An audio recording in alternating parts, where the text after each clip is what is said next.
Some of my favorite childhood memories is at Grandpa and Grandma's farm. I remember playing outside and jumping on the hay bales and more likely getting stuck in between them and chasing cows and coming inside for a good cooked dinner. I also remember being in their basement reading National Geographic magazines and eating lemon-filled cookies from the cookie jar. I'll never forget her commitment to Grandpa after he had his stroke. She did everything she could to be by his side and as much as possible. That's true commitment, and she really showed me what love was all about. Seeing my grandma with my own children will forever be a favorite memory of mine, as she loved them, and she would say it. It meant the world to me.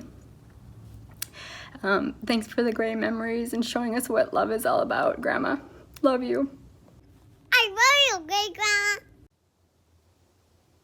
I have lots of fond memories of Grandma Nelson. Most of the memories are at the farm, and one fond memory I have is when she taught me how to write in calligraphy. She sat down with me at the table for endless hours teaching me to write all the letters of the alphabet, and then she gave me a manila packet with all kinds of practice sheets as well as the calligraphy pens and ink, and I wrote in calligraphy for years because of that.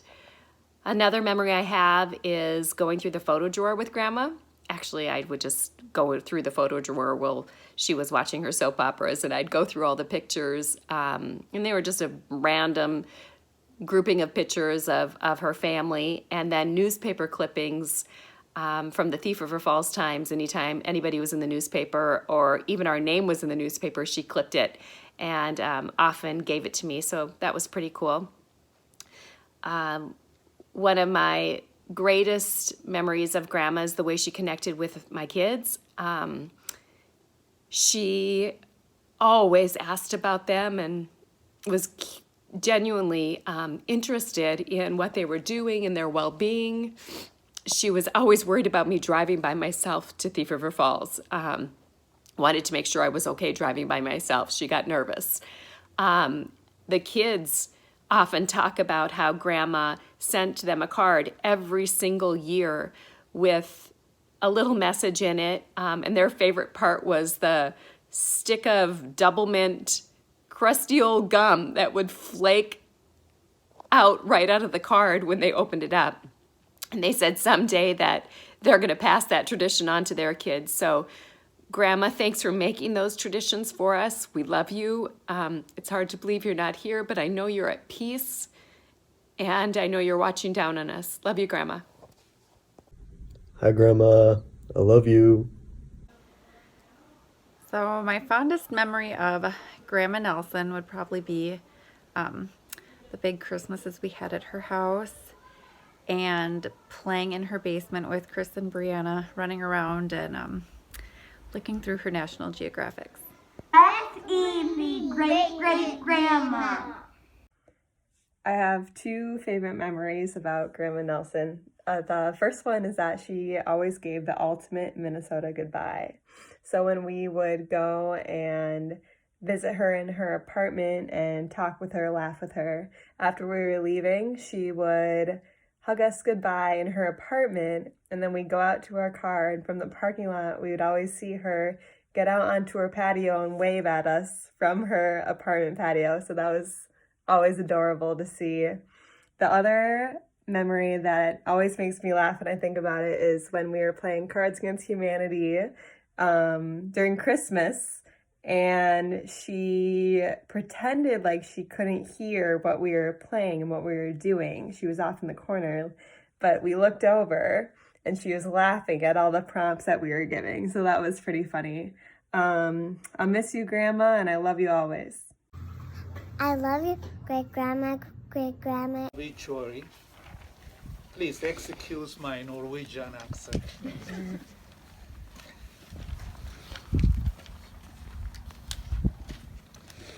Irene Mary Dawacter was born March 13, 1923 on the farm near Thief River Falls, Minnesota. Daughter of Daniel and Francis. She was baptized at St. Bernard Catholic Church in Thief River Falls on June 24, 1924, and confirmed at Silver Creek Lutheran Church in Thief River Falls. She attended Steiner Country School and graduated from Lincoln High School in 1941. Irene worked at Montgomery Ward in Minneapolis in the catalog department. On November 24, 1943, she was united in marriage to Gerald Harvey Nelson at Holt Parsonage. The couple made their home on the farm at Ardor Township, and to this union 5 children were born: Pam, Mallory, and Doyle, Jody, and Renee. Irene worked side by side with her husband on the farm. Irene was a member of Silver Creek Lutheran Church, where she was a president of the council and secretary and Sunday school teacher for many years. She was also a Silver Creek homemaker and was a Silverton 4-H leader. Irene loved family gatherings. She enjoyed playing cards and games with her friends at Summerfield Apartments. Irene Nelson of Thief River Falls passed away on Sunday, April 19, 2020 at the Sanford Medical Center in Thief River Falls, Minnesota, at the age of 97 years, 1 month and 6 days. May her memory be blessed among us. A man by the name John McLean said, one day a group of people will go to cemetery, and then they will conduct a brief order of worship, and then they all go home except one person, he said, and that is you. Well, it is not our turn today. God willing, we will all go home. It is Irene's turn not to go home. But we are not going to just leave her here and go. We are going to entrust her to God, our Creator. We do it with gratitude and with thanksgiving, saying, thank you, God, for the privilege that you gave us to know Irene and share our journey of life with her. Now she's gone before us. You take good care of her until we see her in your kingdom. Well, as we do this, let me ask you, do you have some memories that you would like to share about Irene? When you think about her, what comes into your mind? What makes you laugh? What makes you sad? Well, why don't I start for you? I have known Irene for a number of years, but I came to know her quite well when she was living at Summerfield. I used to go once a month there and share Bible study and communion and prayer with her. There were a number of people that she used to invite her to her home. And she used to always remind me the day before, saying that, don't forget, we do have a prayer service tomorrow, Bible study tomorrow. And I really enjoyed that. I'm going to miss that.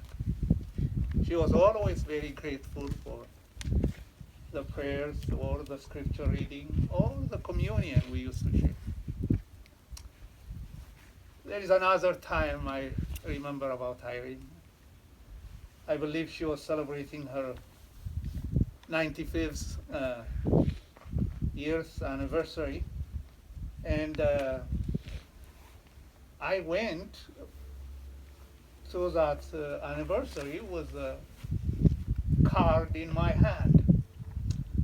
the interesting thing is on that day I had two cards. One was for my sister and one was for Irene. And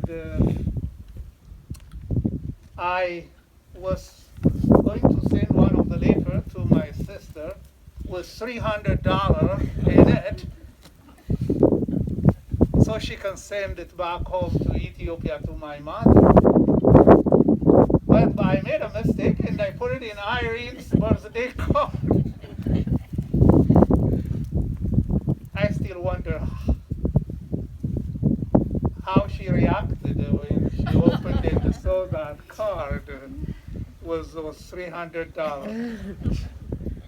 I know one of the family member brought those $300 and left it at my home. And what an interesting incident that was.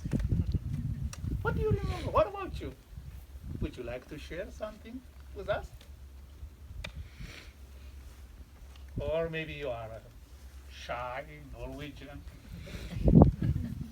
I have a little reading I'd like to deliver. Go ahead, please.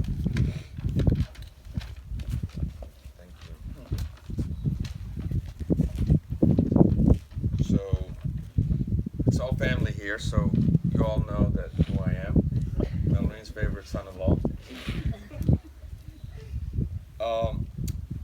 I wrote this morning quickly just as a remembrance for Irene. As the cliche goes, it's not the years in your life that really count, it's the life in your years. And Irene was able to fulfill both. I think we're all blessed that she was with us for 97 years. A life well lived, lived in kind, and lived gracefully. Through the heartache of losing her husband to the unimaginable pain of losing her son, she might have asked why many times, but she never wavered in her faith. She was always grateful for the daughters that loved her, supported her, and cared for her. While she might no longer be with us here, rest assured that she is being cared for just as well with Gerald, Doyle, and Sue by her side. Even though this might be a small gathering for her service, it's only fitting that she chose to pass at a time when only those whom she really loved the most would gather to celebrate her. I've heard of many whom she was friends with, but in my 20 years as part of this family, it was evident time and again that family mattered the most to her. I know she loved her birthday gatherings, but I know she also loved them for selfless reasons. She cared less about celebrating her birthday. Actually, I don't think she wanted to be reminded how old she was, and she looked forward to having the family all get together. Christmas was another example of how much she enjoyed the family gathering, regardless of the fact that she got worn out halfway through it most of the time and wanted to go home. In all those we know, we learn. I learned from Irene that you can love unconditionally, you can always be thankful, you can always be humble, and you can always accept without judgment. We will miss her. Selfishly, we wish she was still here, but we know she's in a better place. None of this is forever. We will join her again, but until then, we should follow her lead. Be kind, care, forgive, and love. Thank you. Thank you, Joel. Park. After all is ready, and after you fasten your seatbelt, before you go on, are there questions coming to your mind that says, would I arrive at my destination safely or not? Or you are maybe a kind of person who takes the journey for granted and just jump into your car and head out. There is an old song that goes like this. Look down that lonesome road before you travel on. Look up, and seek your maker's face, for Gabriel blows his horn. Hear him call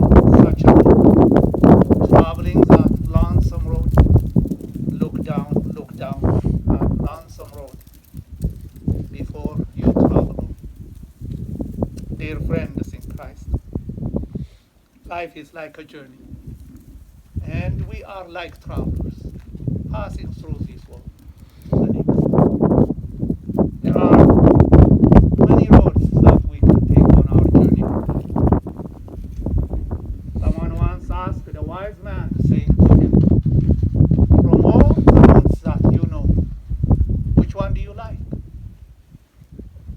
The old man thought for a moment, and then he said, I like the one that takes me home. I'm sure if someone asks you the same question, maybe that is the answer you too give. Because home is a place where our loved ones are. Home is a place where our old buddies are. Home is a place where we feel comfortable and be ourselves. That is why after a long vacation, when we come home, we say home, sweet home. Or after our busy day work, when we come home, we say home, sweet home. But sadly though, we don't have a lasting home here on earth. So there are so many Bible verses that remind us how we are nothing but strangers here on earth. Even when we try to ignore that reality and try to settle down here on earth and try to make it our home, so many things come into our life and remind us how we are nothing but strangers and aliens.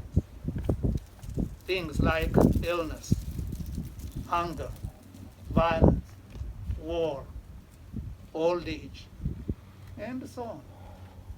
We came from God, and we are going back to God. Irene came from God, and she's gone back to God.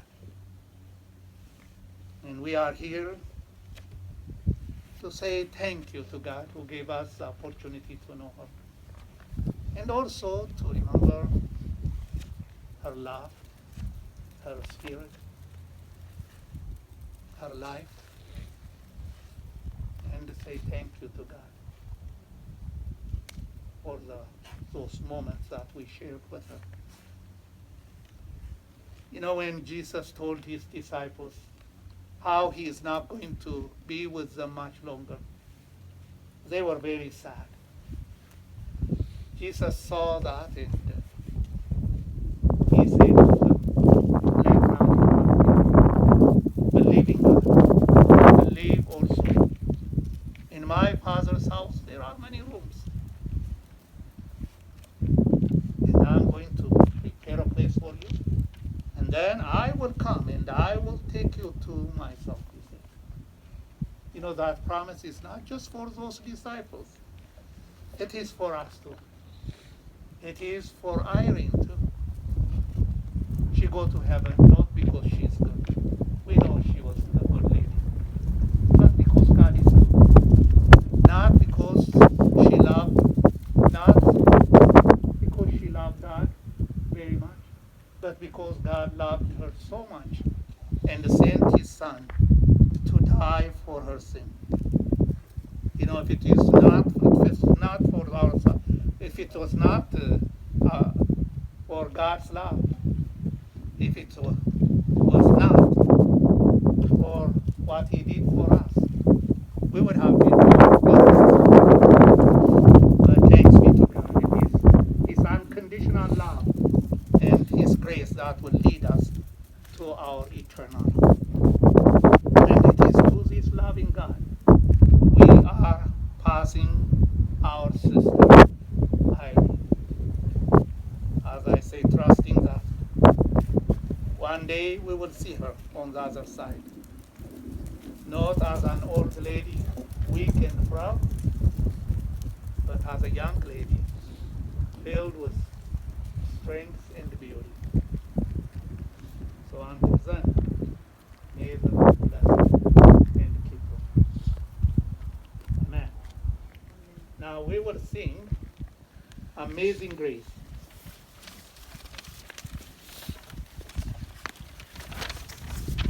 Let's pray. May the everlasting arm of yours, Lord, encircle Irene to your keeping, trusting in the promise of your mercy. Call us to live faithfully in your presence, that when our time comes, we may die in peace and rise to a new life. We praise this in the name of our Lord, who taught us to pray, Our Father, who art in heaven, hallowed be thy name. Thy kingdom come, thy will be done, on earth as it is in heaven. Give us this day our daily bread. Forgive us our trespasses, as we forgive those who trespass against us. Lead us not into temptation, but deliver us from evil. For thine is the kingdom, the power, and the glory, forever and ever. Amen.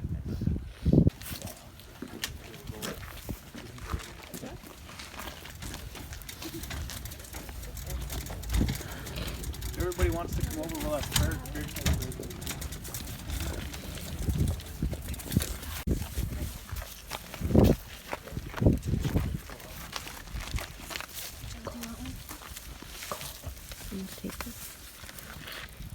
Take what?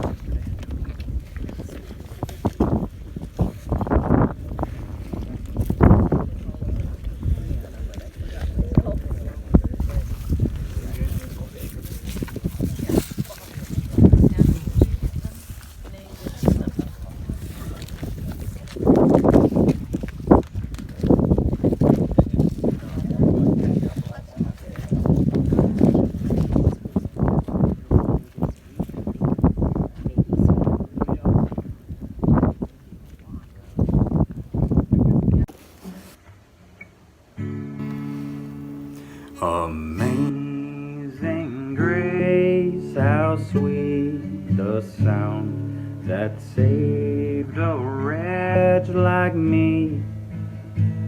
I once was lost, but now I'm found. Was blind, but now I see. 'Twas grace that taught my heart to fear. Grace my fears relieved. How precious did that grace appear the hour I first believed. Through many dangers, toils, and snares have already come. 'Tis grace that brought me safe this far. Grace will lead me home. And we've been here 10,000 years, bright shining as the sun. We've no less days to sing God's praise than when we first begun. Amazing grace, how sweet the sound that saved a wretch like me, who once was lost, but now I'm found. Was blind, but now I see. Love you, Grandma.